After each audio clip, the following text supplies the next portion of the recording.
Good day and welcome. We are glad you are on board the Bill Michaels Show on this Thursday, the Thursday edition. So good to have you here.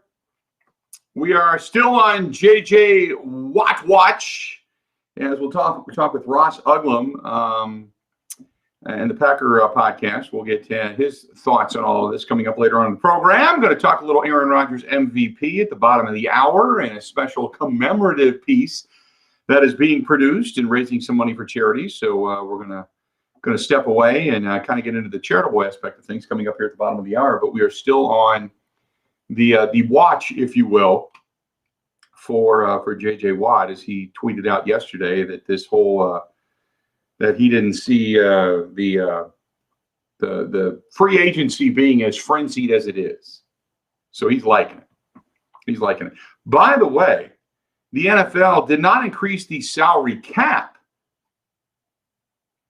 They increased the salary cap minimum to $180 million. The NFL informed teams that the 2021 salary cap will be no lower than $180 million. That's a slight increase from last year's previous agreement between the league and the NFL Players Association. The league telling the teams in memos today, this morning, that $180 million is not the final cap figure, just an adjustment of the cap floor. The final 2021 cap figure says the memo is going to be set following review of the final 2020 revenue figure and other audit and accounting adjustments. The new league year and free agency are scheduled to begin on March 17th. It looks like some of the negotiations telling ESPN and other outlets that the final number is likely to be between $180 million and $185 million, though almost certainly on the lower end of that range. And following the pandemic, it provided the 2021 salary cap will be no less than $175 million. So it's a little bit more than what they assessed, what they thought it would be, which is good news. But there's still a lot of teams that need to cut salary. The league year is, like I said, set to begin here, beginning of March. Now, last summer, while they were negotiating the terms under which the league would actually proceed during COVID, they agreed to an original salary cap floor of $175 million per team for 2021. So this was to guard against a huge revenue loss, sending the cap even lower.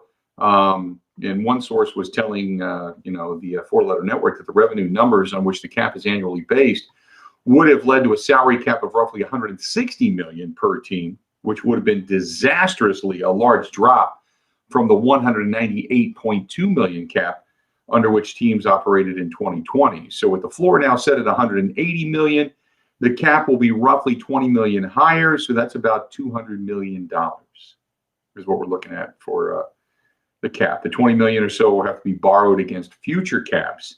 And the manner in which that will happen is a subject of ongoing negotiation. So to use a rough example, if revenue projections deliver a $220 million salary cap in 2022 and a $230 million cap in 2023, the sides could agree to reduce those numbers by $10 million each of those years to make up for this year's $20 million discrepancy. You see what I'm saying? So they're going to borrow against the future.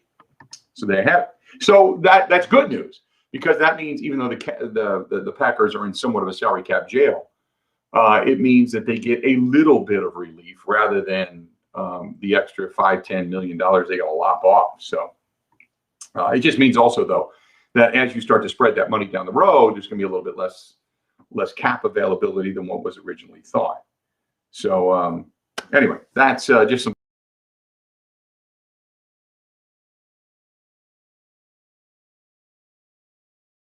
down the road.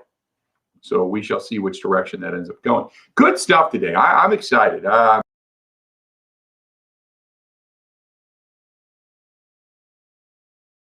Tatis fired up. Fernando Tatis Jr., 14 years, $330 million.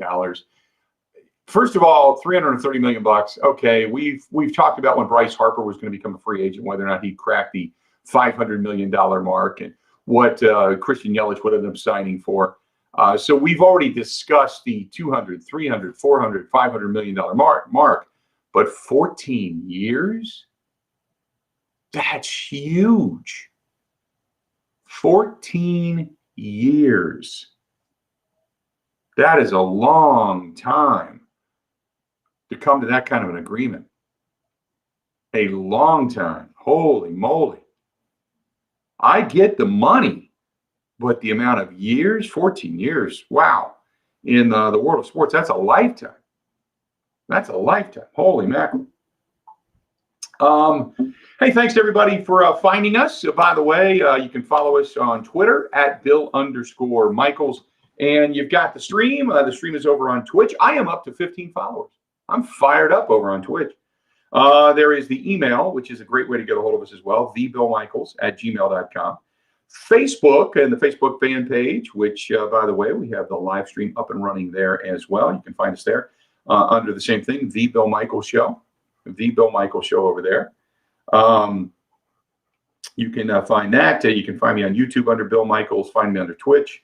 I'm Bill Michaels. The Knight or the Kinger says, I see the Red Bull, but where is the Jägermeister? I'll tell you this. Let me stop the show here. I can't do Jägermeister. For all the things, I can do some Rumplemans, but I can't do Jägermeister. Jägermeister is one of those things that once you get sick on it, can't go back. Can't go back. I'll tell you a great story about that.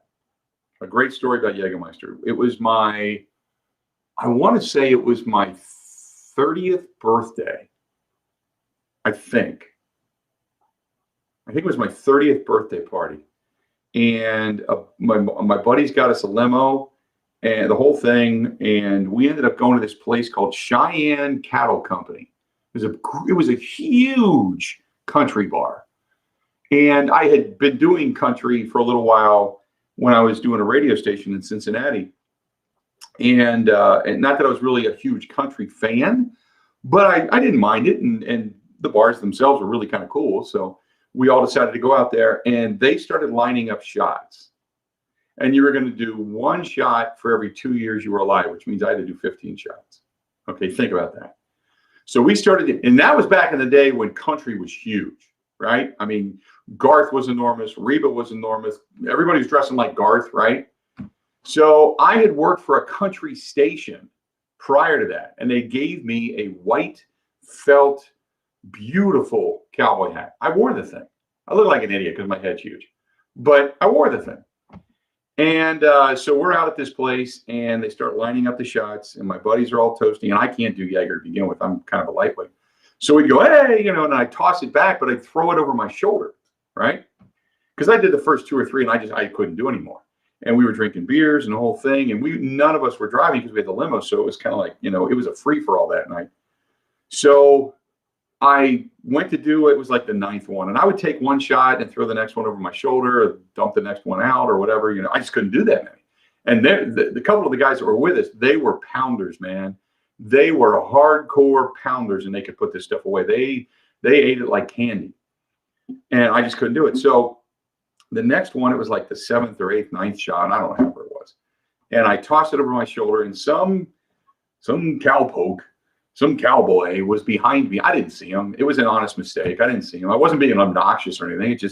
I didn't see him, and I tossed it on his hat. And if you know anything about cowboy hats, people guard those things like they do trophies and wives and children and money. This guy got mad, and I said, hey, look, man, I'm really sorry. He didn't want to hear any of it and took a swing at me. And it was one of those where it hit, but it really didn't feel like anything. But it ignited something, and next thing you know, it is one of those good old country brawls. I didn't really do anything. It was my buddies jumped into it, and then his buddies jumped into it, and I kind of looked at the bartender and I said, cheers, but it all started by me. So Jägermeister has never given me a good hangover. Jägermeister has never given me a good taste, and I've not had a good experience with Jägermeister. So you couple all of that together, and it just equals something bad. And specifically during the show, no, baby, no. Can't do that. Can't do that. So anyway, but like we were talking about, Fernando Tatis Jr., 14 years, $330 million. A long, long time that he's going to be wrapped up with the Padres organization. Padres have made a resurgence. They've gotten better. So it's not a bad signing now. You always wonder where you're going to be in 3 years, 5 years, 7 years, that type of thing. When you're sitting there 7 years into that organization and you're going, holy man, 7 more to go. That is $340 million. You're set. $330 million. You're set. Your family's set. Your kids' family set. Your grandkids' family set. You're set. Okay, you've hit the jackpot. But that is a lot of cash. That is a lot of cash. That's a lot of cash in a lot of years. Just is. And some other stuff I want to get to. The Milwaukee Bucks. I started sitting down last night and I DVR a lot of stuff. I DVR a lot of games and I DVR a lot of shows. So I was watching The Jump. And then I was watching, I can't remember if they call it what the tip-off is before games on the NBA channel. But I was watching that. And they started talking about the Bucks and how they are doing some things different defensively and this and that. So I went back and I started looking at games to see what it is specifically they're talking about. One of the things that you notice out of Coach Budenholzer's system is it has changed. It seems like same old, but they have changed it up. They have begun to play a little bit different defense. They're not sticking to a straight man-to-man. They're doing things differently with switching. They are trying to create some perimeter pressure. The problem is, and this is where you have to say, maybe as a Bucks fan, you have hope, okay? Because as you look at this, they don't look comfortable at all. And you're still waiting for Drew Holiday to come back. Drew Holiday is kind of your lockdown defender, so wait for him to come back. But when you look at this and you say, okay, what do I see different? You do see some switching. You do see some different style of play. But what you also see is they're not comfortable. They're not comfortable in the scenario in which they're playing. They're not there yet. So maybe if you're looking at this and you say, okay, the second team in the East, and not that I really get into the standing, so to speak. I look at margin of victory. I look at consistency of play. But you look at the last 4 losses and you say, okay, what's going on? Well, defensively speaking, they have changed some things, and I think this is Coach Budenholzer's adaptation.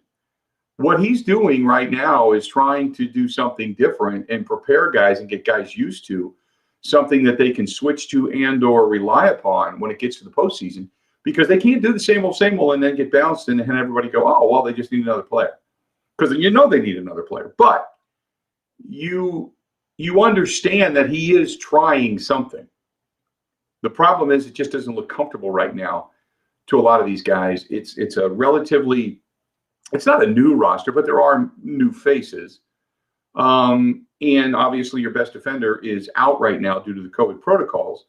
So it is something that's different. It's just not something that right now is working. And you hope as things move forward that the Bucks, they get comfortable in it. So when you look at the 4-game losing streak and you look at what's going on, and Giannis says he's not concerned, that's part of the reason why.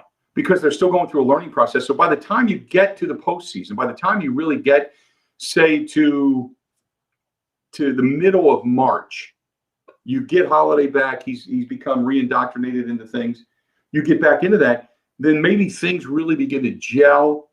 And I've said this before, I believe their defense comes from their offense.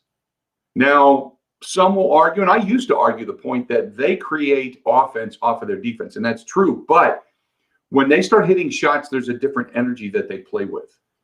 And that then translates to better defense, and it begins to be a snowball effect. So I look at the Bucks as still a work in progress. If by the middle of March, we are still seeing the same ineptitude and discomfort from this team, then I don't think it's going to be a very pleasing postseason to many. I just don't. But I did go back. I wanted to sit down specifically and see what people and pundits and the X's and O's people are saying about the Bucks, and it kind of struck me as I'm blind to this. I guess I'm like a lot of you. I'm watching a game and I'm going, same old, you know. Get a lead, lose a lead, to a big margin, try to sprint back, come up short. Everybody goes cold. You don't have your shooter. You don't have that, clutch cutthroat guy, okay. And then you're bounced out of the postseason. That's kind of what I was looking at. But now I'm looking at it a little bit differently.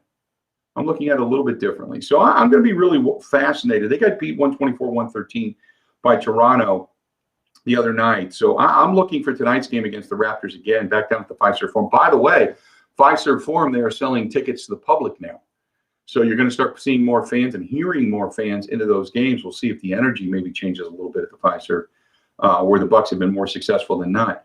But that is a 6:30 tip-off time coming up tonight. That's a TNT game, by the way. So you'll see that game over nationally televised on TNT. But the Raptors are a scary, quiet team. They lost Gasol. They lost some of their better players, but they still are a decent team that probably won't do much in the postseason. But they've got enough veterans remaining from that championship team a couple of years ago that they have some savvy to them. They've got a little bit of swagger. So the Raptors, I don't necessarily count out. They're a solid team, but the Bucks should beat them. So I'm looking for a bounce back tonight from the Milwaukee Bucks. So anyway, coming up after the bottom of the hour, we're going to talk a little charitable aspect of the MVP season from one Aaron Rodgers. Got a lot to get to today, too. We want to talk more about the Packers, more about the salary cap, as the NFL making the announcement today that it's not going to be as bad as originally thought. So that'll give the Packers a little bit of a sigh of relief, but it also gives every other team that has money to spend a sigh of relief as well. So we got a whole lot more coming up. Stay tuned on a good Thursday edition of the Bill Michaels Show right after this.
Welcome back. Glad to have you. A lot of people chiming in over on the live stream. Whether you're on Periscope, whether you're on Twitch, whether you're on Facebook, YouTube, go ahead and respond, and I'll try to get to it. I see a lot of them. I mean, I see all of them, basically, but there's so many. Apparently, the picture quality is better today, which is awesome. We did have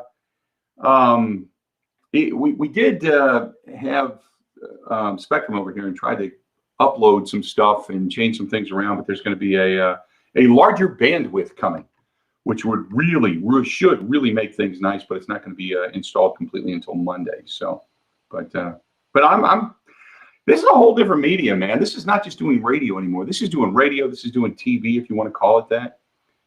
People are coming into your life, so to speak, which is kind of cool. I like it. I don't mind. You know what? And one of these days, the radio equipment is hardwired right here in the office. But if I can get some different outlets in the house, I'll do it all over the joint. I don't care. I'll take this thing, throw it over my shoulder, and we'll do it somewhere on site even. We can even do that. I wouldn't mind that. As long as there's a good signal, who cares? So broadcasting out of the Bud Light studio here in the house, it's always a pleasure. Good to have you on board. When we talk about the Milwaukee Bucks, and I don't want to get too deep into this, but this is from Roland, who says, do you think the Bucks can win today and be a championship team? And a lot of people asking the same question, and I'm trying to kind of mention everybody. The Kinger's on. Corey says, can we win a championship as is, yes or no? I'm going to say this, and if you put money on it right now, if you said, Bill, you've got to put your house on the Bucks or the field, I'm putting it on the field. I just don't see enough shooting. This is the same thing. Now, Drew Holiday coming back will make a difference.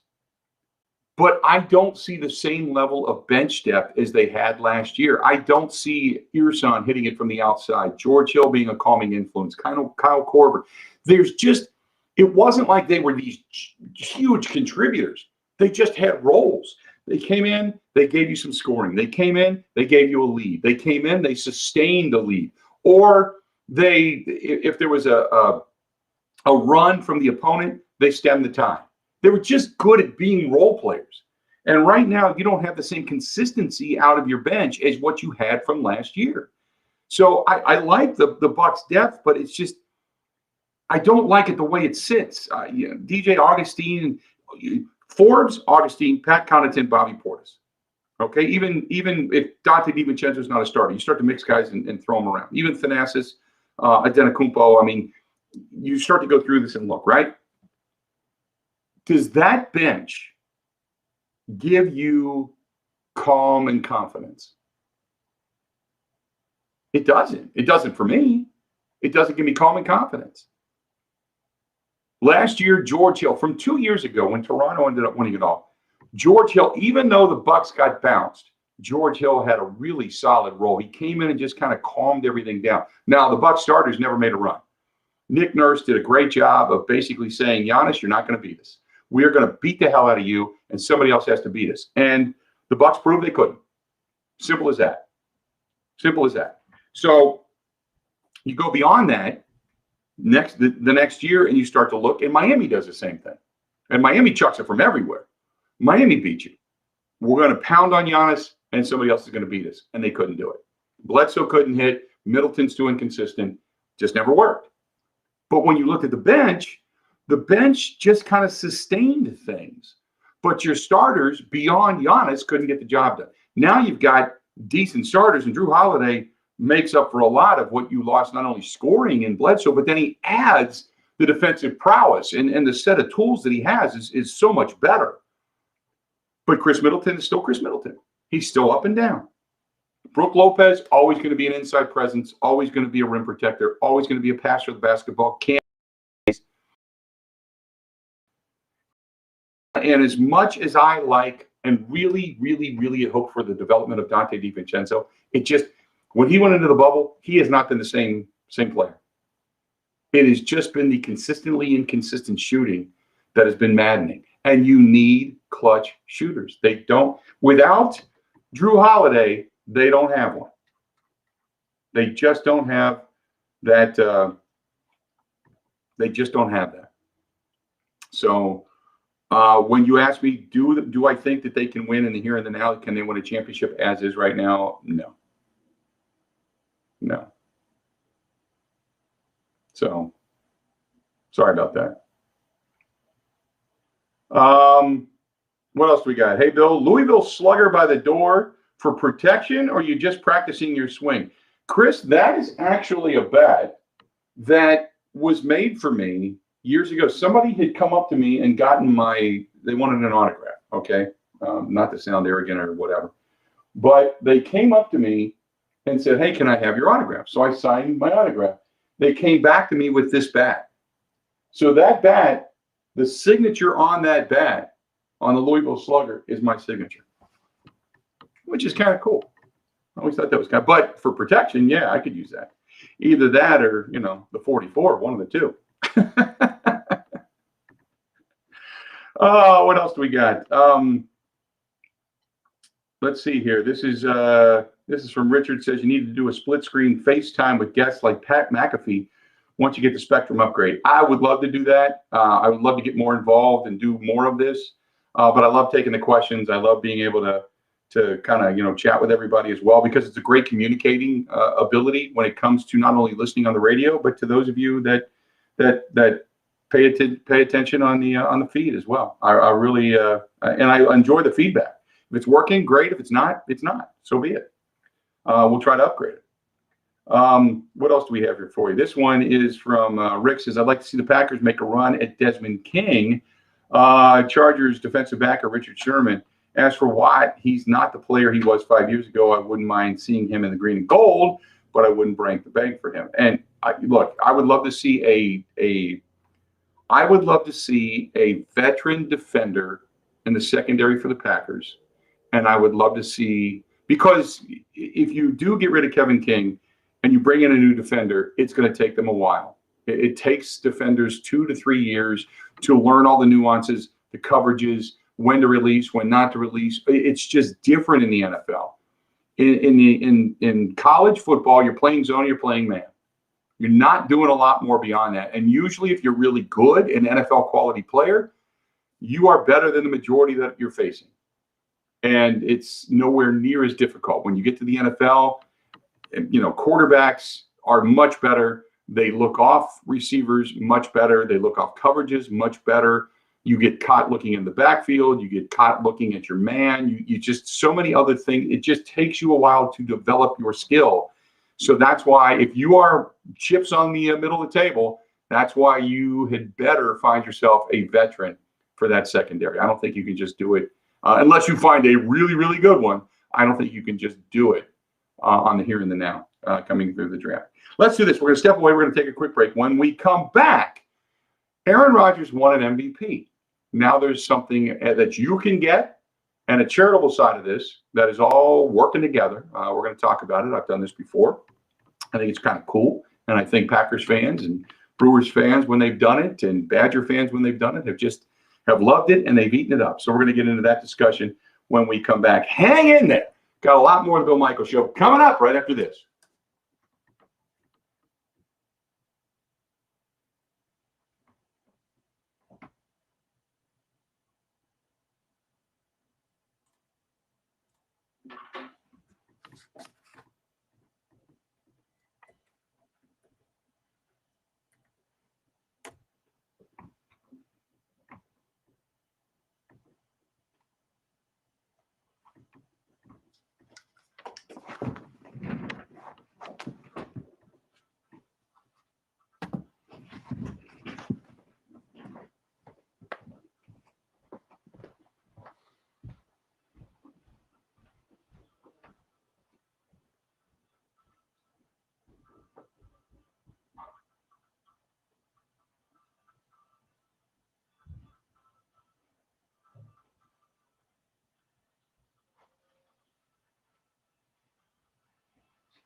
Hi, buddy.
Welcome back. We are glad you are with us. The Bill Michaels Show continues on today. We appreciate your participation so much. Always glad you're hanging out with us. Broadcasting here at the house from the Bud Light Studio.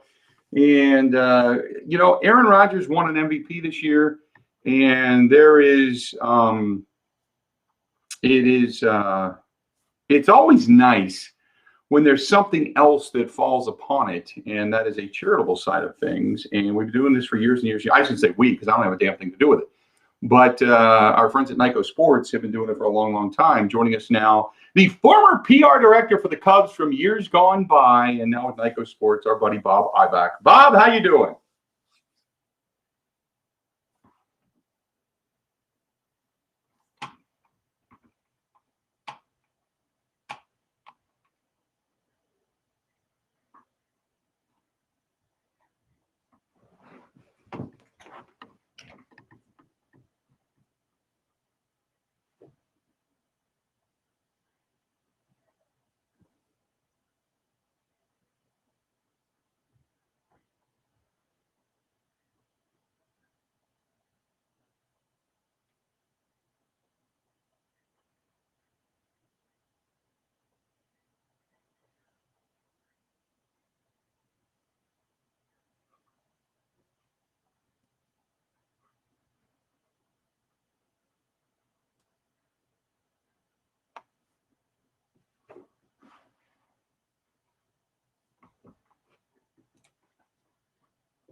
Mm-hmm.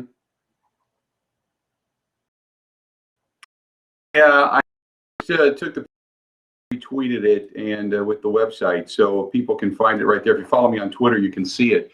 Go to Nico NIKC or NIKOsports.com, and they can find it over there. I just took a picture of it and sent it out there. Bob, you guys have raised how much? $3 million, over $3 million in all these ventures.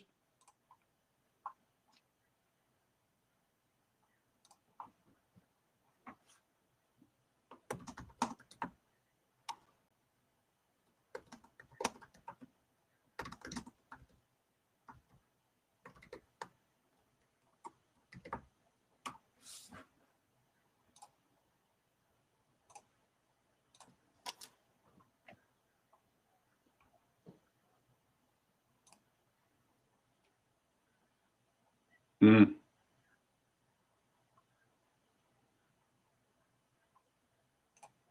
right.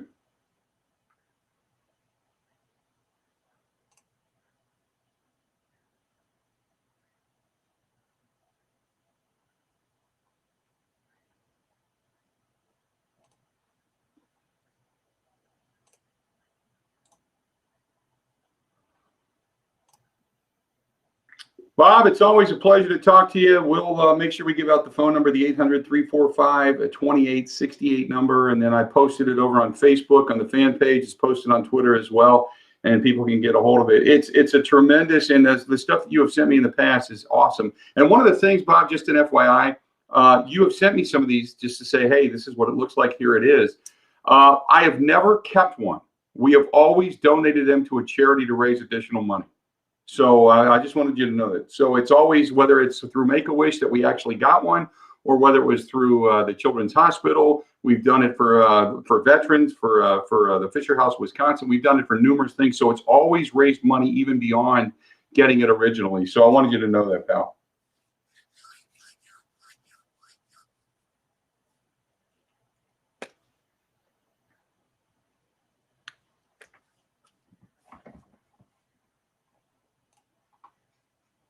Yep.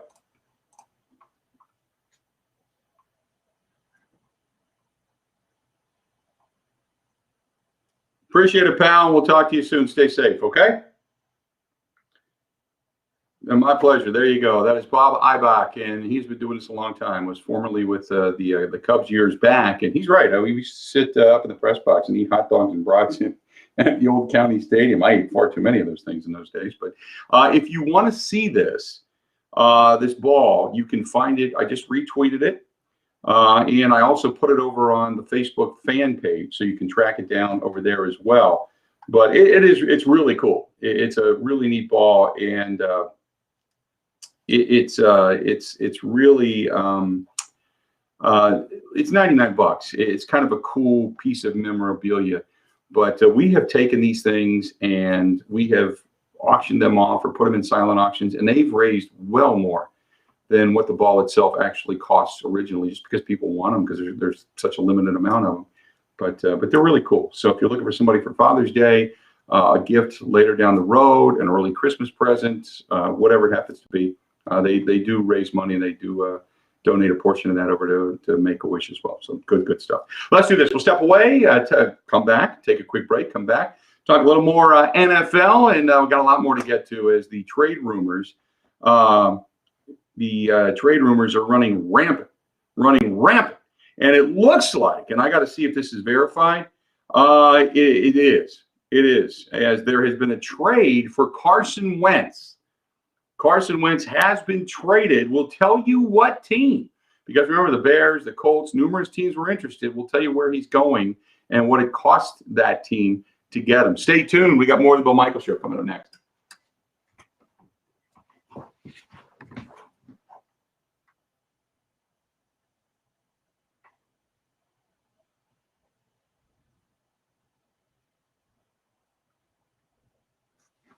if you are on the feed,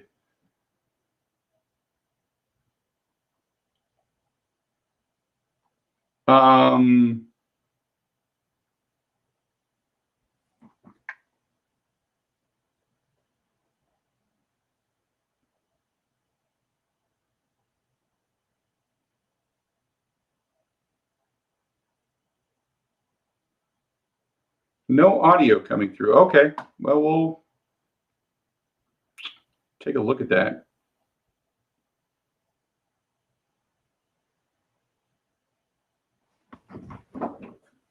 Let's try it again.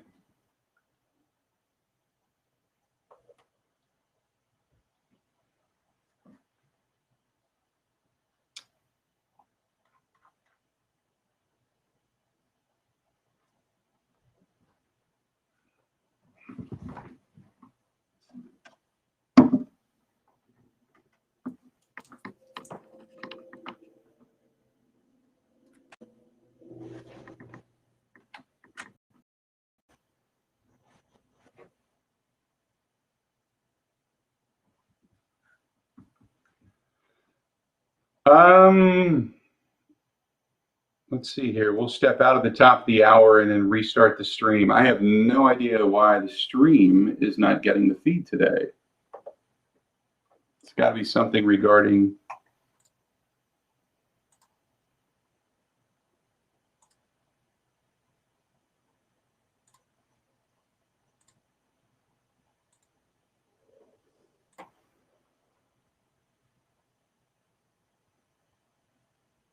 That's why.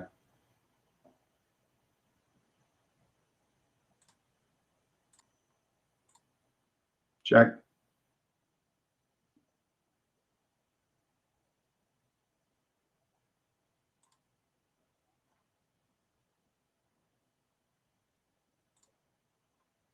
That's why. Okay, now we figured it out. Just have to restart it.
Welcome back. Glad to have you. And for those watching on the stream, we'll get audio checked out for you coming up a little bit after the top of the hour.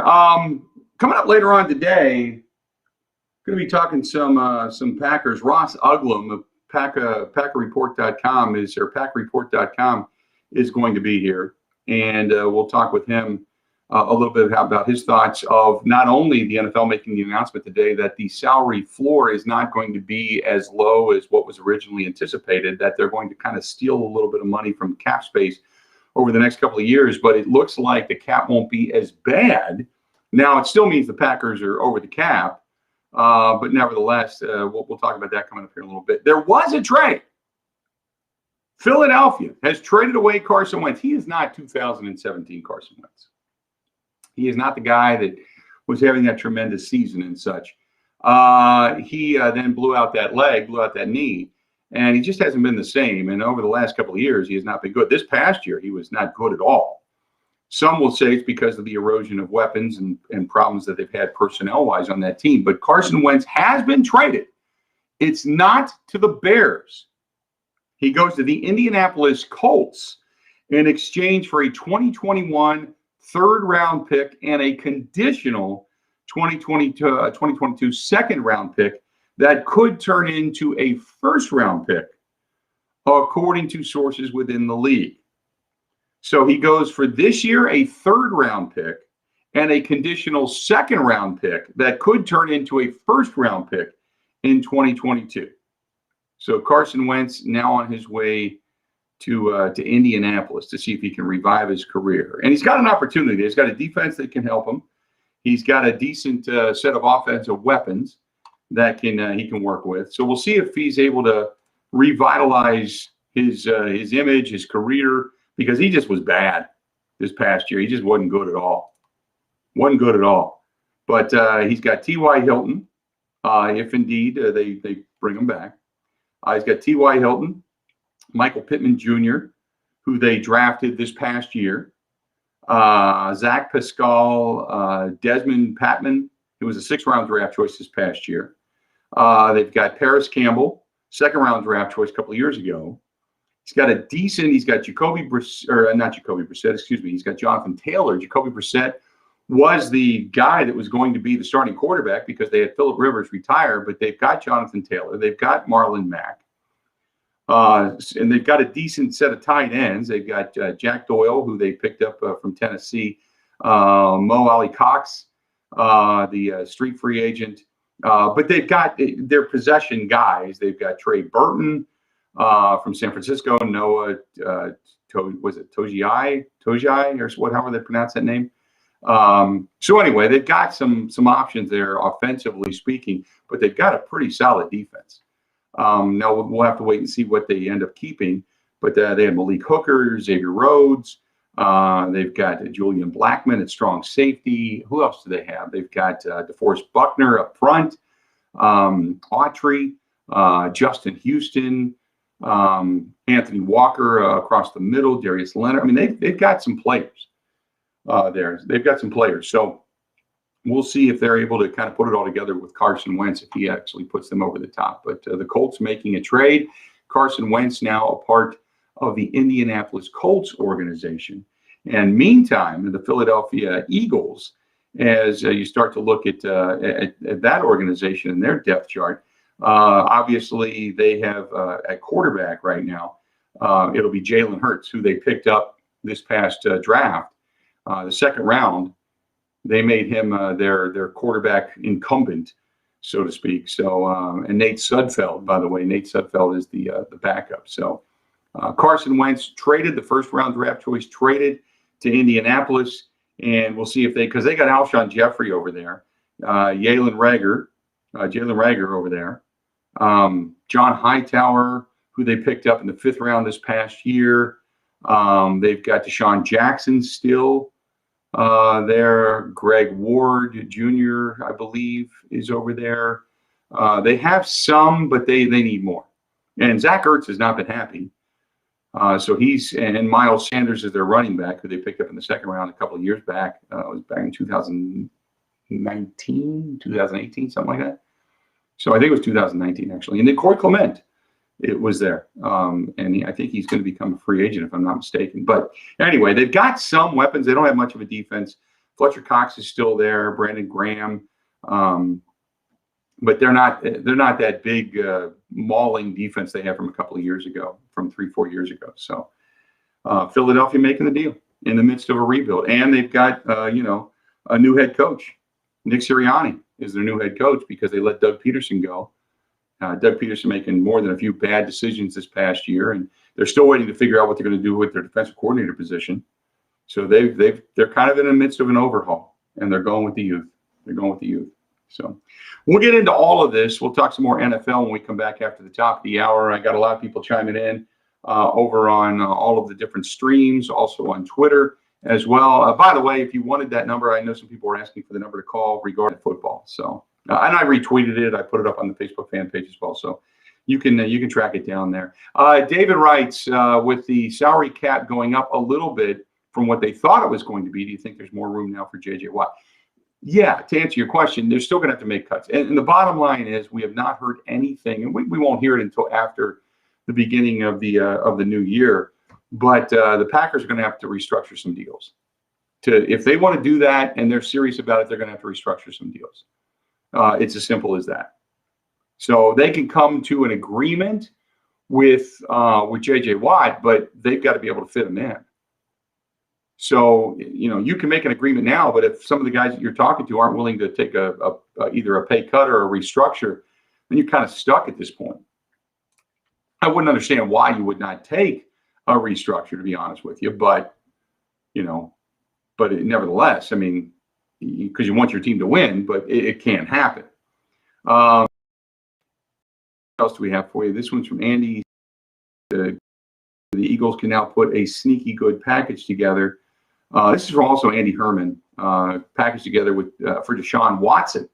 The 2 Colts picks plus their own for next year, and Jalen Hurts for Deshaun Watson could be very intriguing, because there's a lot of teams still looking to make a move for Deshaun Watson. It's just that the Texans have made it very difficult, because the Texans don't want to give him up.